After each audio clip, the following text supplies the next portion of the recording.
Good morning, friends, and welcome to another class. Today, we will be looking at separation methods.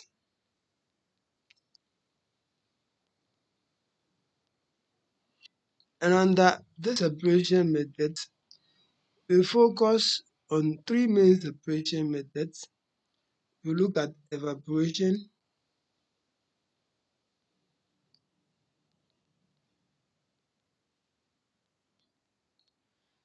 then we look at filtration, then we'll be looking at distillation.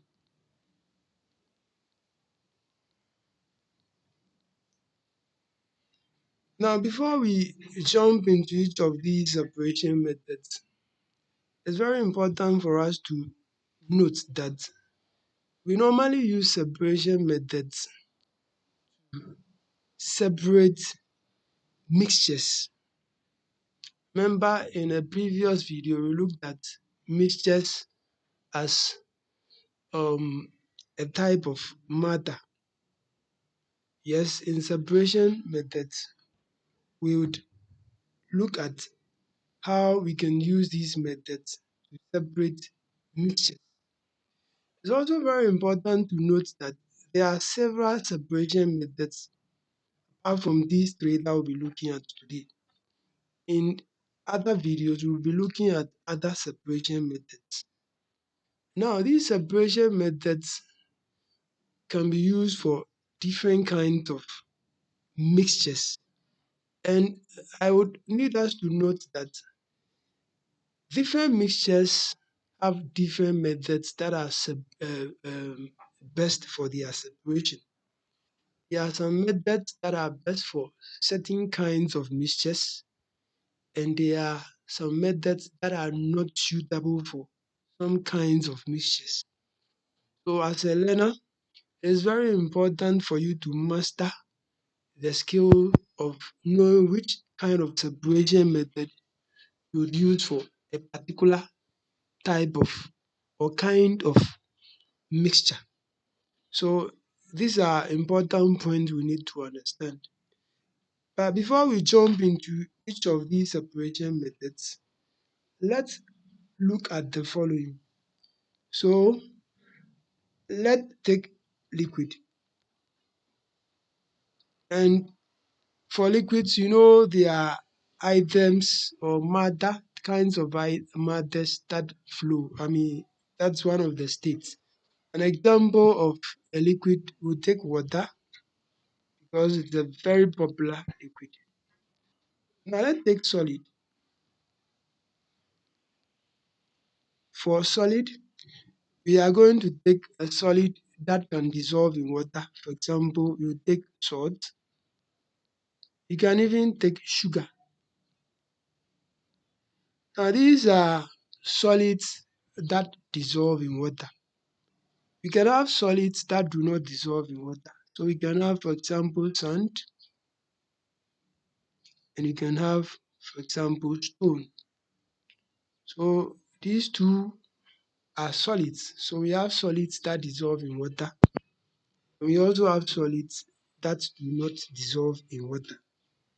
Now, so for solids that dissolve in water,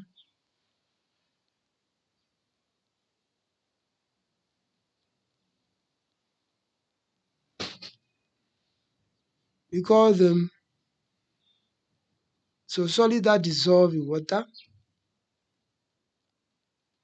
we call them soluble solids.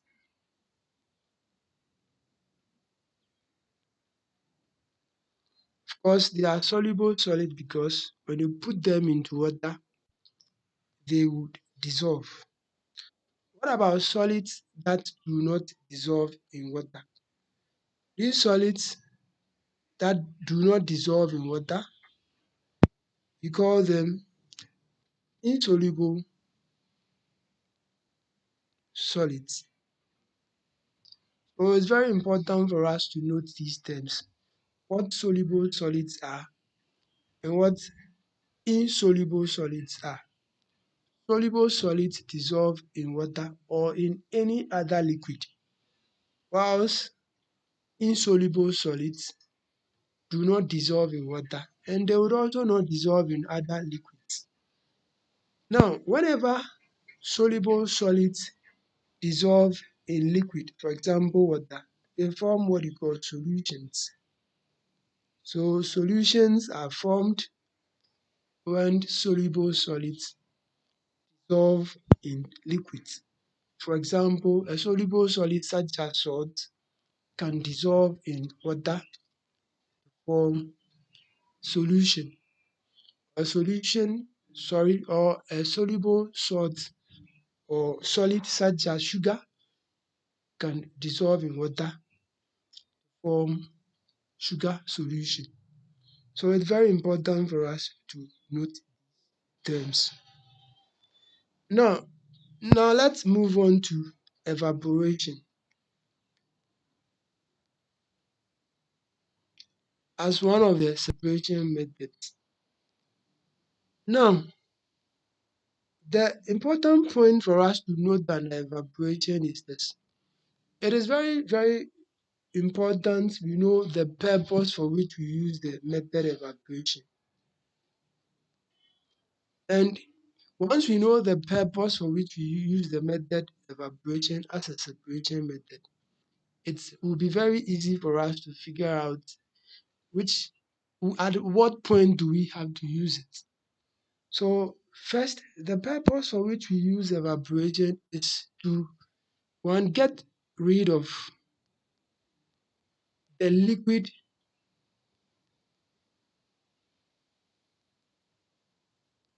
component of mixtures. So that's the main reason why we use evaporation method as a separation method. You only want to get rid of the liquid aspect of a mixture. So for example, you have a mixture of salt and water. You would use evaporation if you want to get rid of the water in order to get access to the salt. That is the solid aspect of the mixture. Another example, you might want to use this method if you would want, for example, a mixture between water and sand or water and stone. You would use this method if you want to get rid of the water. You don't need the water, but you want the solid component of the water, which is in this case sand or stone. So you'd use the method of evaporation to get rid of the water. Then you would get access to your sand or to your stone.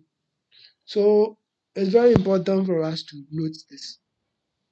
Now, remember that in this method, you can use this irrespective of whether the solid involved is soluble or insoluble. Remember, we used an example of whether you have a stone as a solid component of a mixture or salt. You realize stone will not dissolve in the mixture, but salt will dissolve.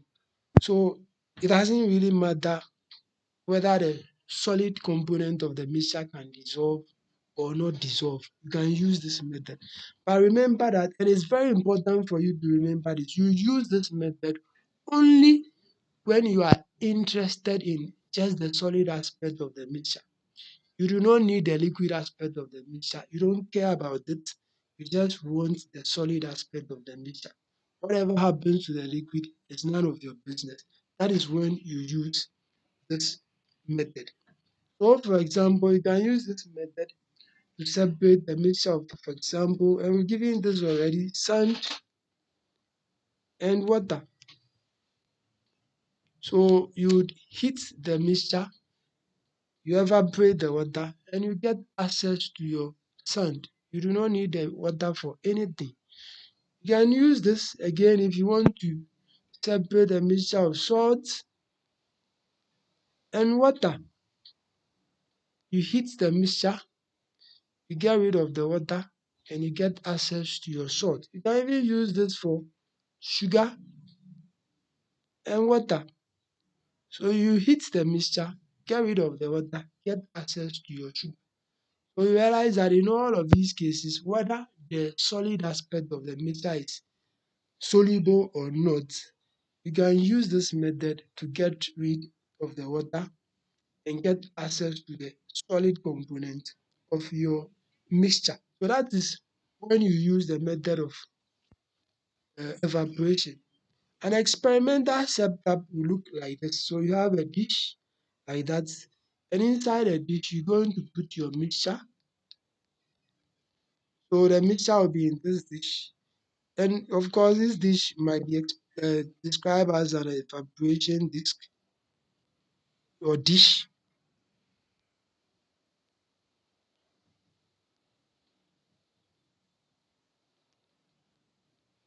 Then heat will be applied to this dish.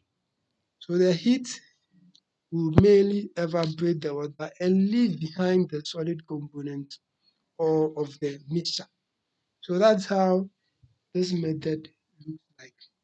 Now, there are also instances when you want, for a given mixture of, let's say, whether solid and liquid, yes, solid and liquid, you might want to retain both the solid component of the mixture and the liquid component of the mixture.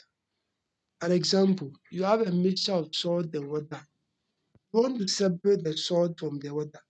But in this case, you want to keep the salt and you also want to keep the water after the separation method. You actually need the salt and you also need the water component of the mixture. Another example, you have a mixture of sand and water. You want to separate the two, but you still want to keep the sand and you want to keep the water. In situations like this, you do not use evaporation. Remember, evaporation will get rid of the water. You will not get access to it again. But where you want both component of the mixture, salt and water or sand and water, you will have to use a different method. So let's look at the next um separation method. So that's what will bring that to filtration. So in filtration, what happens? What is the purpose of filtration? In filtration, you would want to keep the solid component of a mixture and you'd also want to keep the liquid component of the mixture. But this is what happens. You use filtration method only when the solid component of the mixture is insoluble. Let's look at an example. You have a mixture of sand and water. In this mixture, the sand is insoluble. It doesn't dissolve in water. Because sand is insoluble and it wouldn't dissolve in water, you can use this method of filtration to separate the two. After your separation, you would get access to your sand and you would also get access to your water. You can, however, not use this method to separate salt and water. You can't do this. You cannot do this because the salt is soluble in the water. When you try using this method, the salt will pass through what you call the filter paper and you can't separate it because it dissolves uniformly in the water. So remember, you can use the method of filtration only when the salt component of the mixture does not dissolve in the liquid. In this case, sand and water, or stone and water, or maybe powdered chalk and water. In all of these examples, you realize that the solid component will not dissolve in the water. So it's easy for you to filter them out of the mixture. You get access to your sand or your solid, and you also get access to your liquid, which in this case, water. An experimental setup looks something like this. So you have a funnel like that, and inside the funnel, you're going to put your filter paper. So let me just draw this as a filter paper. Of course, you're going to bring a container here that would receive whatever you want to, the liquid aspect of the mixture. All you do is to pour your mixture here. So you pour the mixture here. And once the mixture goes into the funnel of filter paper or even cotton, it will be sieved. And once it's sieved, the liquid component will drop into this container. So you have the liquid component here, it will drop. But the solid aspect, which wouldn't pass through the filter paper, will remain at the top here because it's bigger than the holes of the filter paper. So this solid component, we call it the residue, and the liquid part that would drop into this container, or you call that the filtrate. Now, so note, you use this method to separate insoluble solids from a mixture of that insoluble solid and a liquid.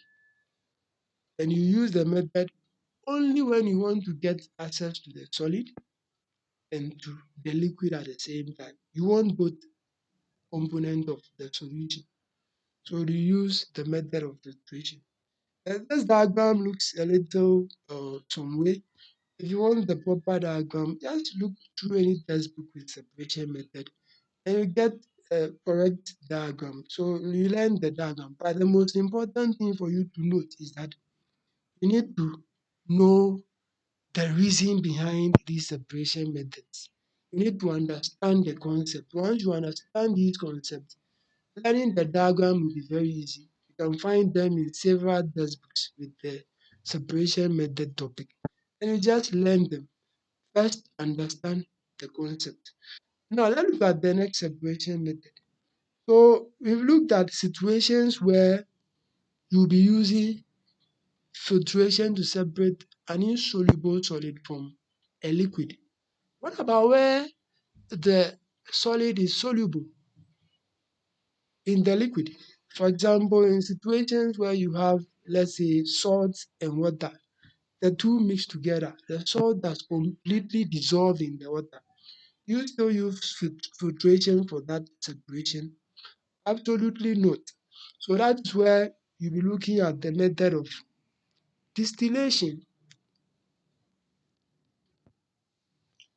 So you would use the method distillation only if the solid, so solid, liquid, but the solid is soluble in the solution,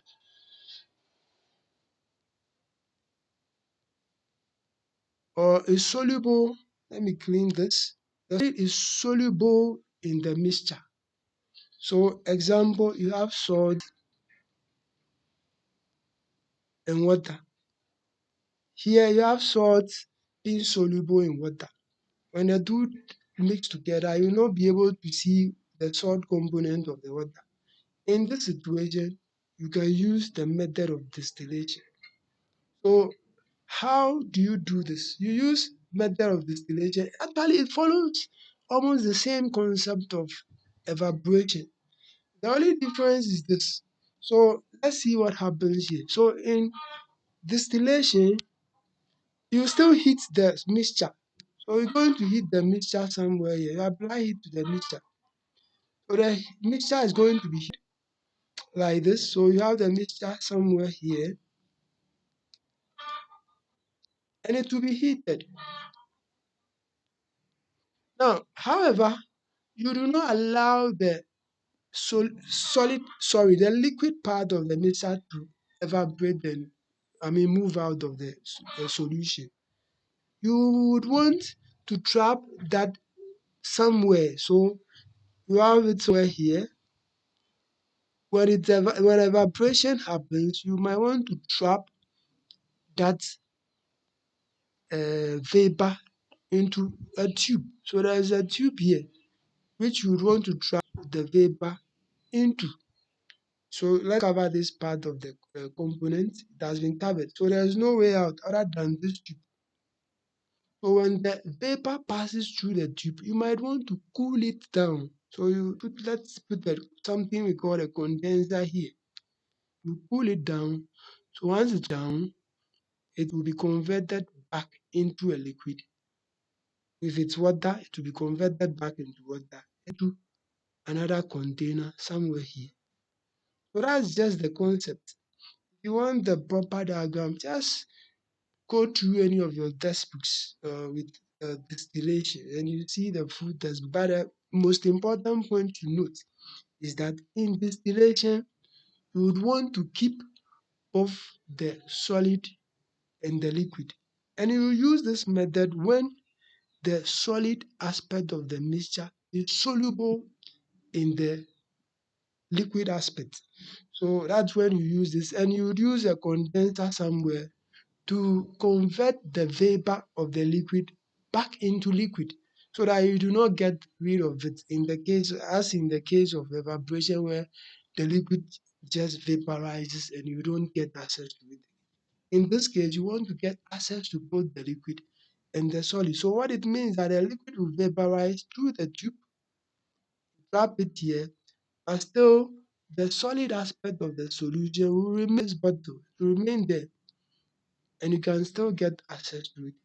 The liquid container here is called a distillate. All right, that's called a distillate.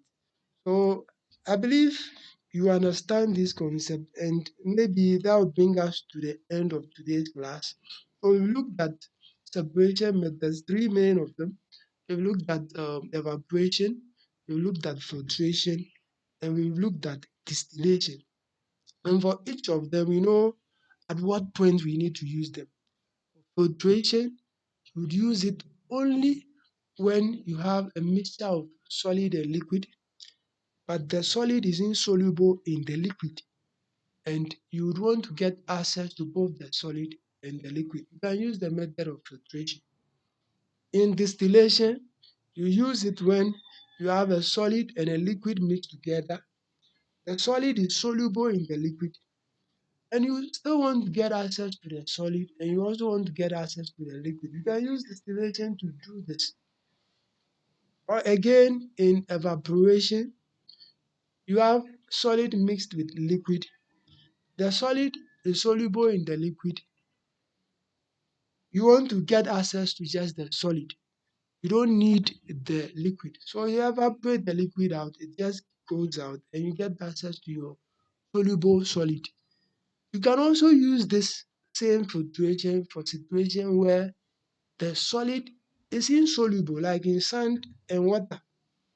You just want your solid, you don't need your liquid. So you evaporate the liquid out, keep your sand, which is insoluble, and that is it. So that's the summary of the three main separation methods. Please share the video if you've not done that. And you remember, sharing is caring. And if you've not subscribed to the channel, please do, because you need to encourage me to do more of this out of my busy schedule. Thank you very much and take very good care of yourselves. We are going to meet in the next video. Bye.